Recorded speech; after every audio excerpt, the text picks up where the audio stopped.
For $3,200, Meghan Markle's women's retreat in Australia is promising attendees their best life. The problem? It's being held at a hotel next to a beach that regularly gets hit with raw sewage.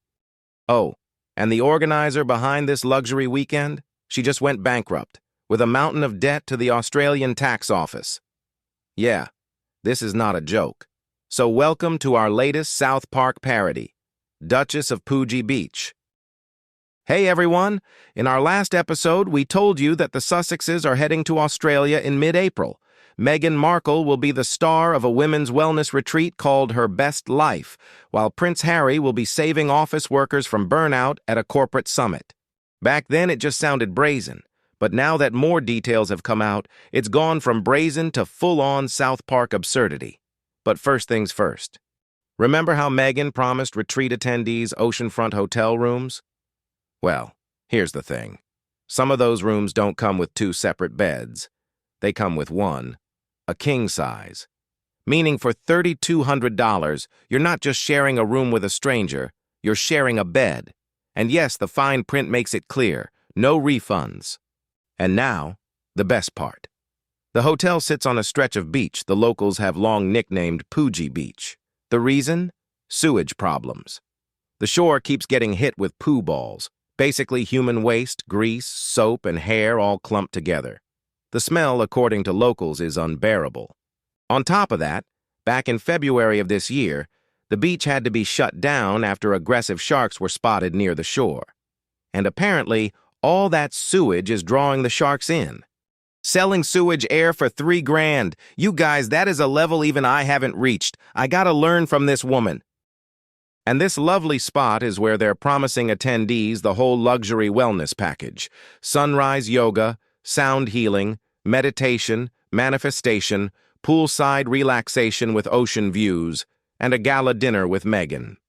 So basically, a little spirituality and a chance to become the best version of yourself. Hope the meditation helps them deal with the stench. Maybe there's also a workshop, how to elevate poo balls with flower sprinkles. And now, about that promised poolside relaxation with ocean views. Sounds great, right? One small problem, the hotel pool is still under construction. So the attendees get a truly royal choice, either relax at a construction site or take in the ocean breeze, which, fair warning, comes with a sewage smell. But Meghan herself won't be staying there. She's only coming for the event, give a speech, snap a photo, and leave. She'll be staying at the Park Hyatt in downtown Sydney, where rooms go for $21,000 a night. Makes perfect sense. The retreat is called Her Best Life, not Your Best Life. What did you expect? Now let's talk about who's actually behind this. The woman running this whole thing is Gemma O'Neill. She's the one behind this entire Best Life operation. Just one small problem. Her own PR agency, according to the Australian press, went bankrupt, owing over $500,000 Australian dollars, almost all of it to the tax office. O'Neill told administrators she has zero personal savings and can't pay back a single cent. And Meghan's own situation isn't looking much better. Netflix, which had been bankrolling Sussex projects for years, just pulled out of its partnership with her brand as ever. According to Variety, Netflix is sitting on roughly $10 million worth of unsold as ever products. In the end, they just started giving the goodies away to employees for free. But it wasn't just about the products not selling. In nearly 6 years together, the Sussexes never gave Netflix a single big movie or series. Over and over, they kept trying to sell the same story about leaving the royal family, just in different packaging. The best they could do was a cooking show. No wonder Netflix was over it. On top of that, Variety basically laid out all the backstage drama at Netflix. In meetings, Meghan would cut Harry off mid-sentence. She'd just touch his arm or his thigh and then finish his thought for him. She'd also just vanish in the middle of Zoom calls, camera off, gone. And later the team would find out Meghan got offended by something and just bailed. In response, the Sussexes' lawyer sent the magazine a 4-page letter full of denials. One Netflix insider put it simply, "We're done."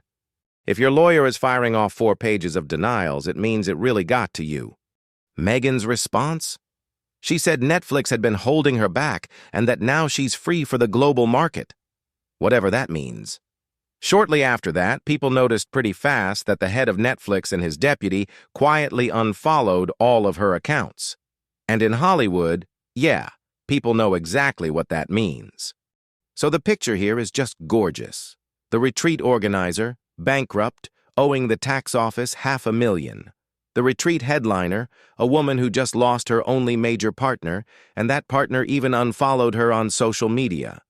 And these two are about to teach 300 women how to get their lives together. They should have dropped the Her Best Life thing and just called it what it is, the Two Broke Girls Retreat. So what do women like this do? Easy. Rush to announce that every ticket to the retreat has already sold out. Good old playbook, fake the hype, drive up demand. Except one woman decided to test it. She just signed up on the website out of curiosity. A few hours later, she got an email. Lucky you, gorgeous. A spot just opened up. Which package would you prefer? With a polite little note at the bottom, please don't share this information publicly. And just like that, the whole sold out turned out to be nothing more than a marketing stunt. Dude, does Meghan even have anything real left at this point? By the way, there's another angle to this whole trip that nobody's really talking about. Marcus Anderson, Meghan's old friend and the guy who, depending on who you ask, introduced her to Harry through Soho House. Now, Anderson is helping get the new Soho House in Sydney off the ground, and wouldn't you know it, Meghan just happens to fly into Sydney in April, right as it's gearing up to open. Funny how that works. Online, people are already comparing this retreat to Fyre Festival, that infamous 2017 disaster that was sold as Paradise Island living and ended up famous for soggy tents and a sad cheese sandwich. And honestly, the similarities are kind of wild. Crazy ticket prices, big VIP promises, and an organizer with money problems before this thing even started. Except Fyre Festival at least had real hype going in. Here, even the hype had to be faked from day one. And at least at Fyre Festival, the smell of failure wasn't quite so literal. And really, that's the whole story of Meghan's career these past few years. She went from Netflix, Spotify, and big global plans to meditation, manifestation, and sound healing at some questionable wellness weekend. Netflix paid $100 million to listen to Meghan talk about herself. Now you can get the same thing for $3,000 on a beach covered in feces. Heck of a discount. Okay, friends, here's a question. If someone paid you $3,200, would you go to this retreat? And if not, drop a comment and tell us how much it would actually take. Drop a comment, like, and subscribe. See you in the next one.